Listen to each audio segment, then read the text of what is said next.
Stage ఒకసారి మీ మాటలు వినాలనుకుంటున్నాం మేము.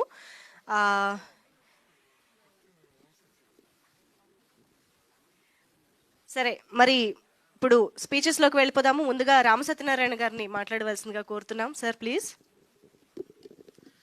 మీడియా వారందరికీ నమస్కారం. ఈ వేదిక మీద ఉన్న అతిరథ మహారథులకి, మా నిర్మాత దర్శకులు శ్రీ చదలవాడ శ్రీనివాసరావు గారికి, ప్రసన్న కుమార్ గారికి అందరికీ పేరు పేరున అభినందనలు. ఎవరైనా హిట్ సినిమా తీద్దాం ఉంటారు, కానీ ఒక రికార్డ్ బ్రేక్ కలెక్షన్లు వచ్చే సినిమా తీద్దామని నిర్ణయించుకున్న శ్రీ చదలవాడ శ్రీనివాసరావు గారు. మనం ట్రైలర్ చూసాం. మనం ట్రైలర్ ఎంత అద్భుతంగా ఉందో చూసాం. ఇదే సినిమా హిందీలో ఉంటే ఎలా ఉంటుంది, తెలుగులో ఎలా ఉంటుంది చూసాం మనం. ఈ సినిమా నాకు తెలిసి ఈ సెట్టింగులు కానీ ఆ గ్రాఫిక్స్ కానీ ఎన్ని చూస్తే బాహుబలిని మించి కలెక్ట్ చేస్తానని మీ అందరికీ సవినయంగా చెప్తున్నా.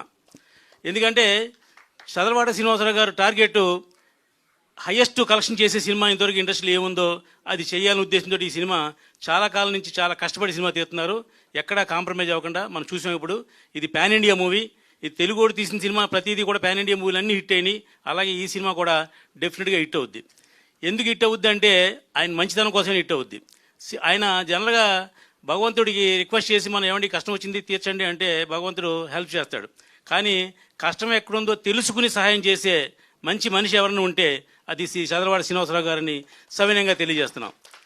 ఇంతకుముందు చాలా మీటింగ్లో చెప్పాం, ఆయన ఎవరికి కష్టం వచ్చిందో తెలుసుకుని ప్రసన్న ఇల్లు ఆయనకి హెల్ప్ చేయాలి, లేకపోతే రామకృష్ణానికి హెల్ప్ చేయని చెప్పి మనిషినిచ్చి పంపించి చేసే అంత గొప్ప మంచి మనిషి. ఆ మంచి మనిషికి ఈ రికార్డ్ బ్రేక్ అనే పేరుతో ఒక రికార్డ్ బ్రేక్ కలెక్షన్స్తో ఈ సినిమా అతి త్వరలో మీ ముందుకు వస్తుంది. 8 భాషల్లో పాన్ ఇండియా మూవీగా వస్తుందని సవినయంగా తెలియజేస్తూ ఈ టీం అందరికి కూడా ఒకసారి అభినందన తెలియజేద్దాం ఈ తప్పట్లతో. Thank you sir. Thank you so much. And ఇప్పుడు ప్రసన్న కుమార్ గారిని మాట్లాడవలసిందిగా కోరుతున్నాం. లేదు సార్, మీ విషెస్ కూడా ప్లీజ్.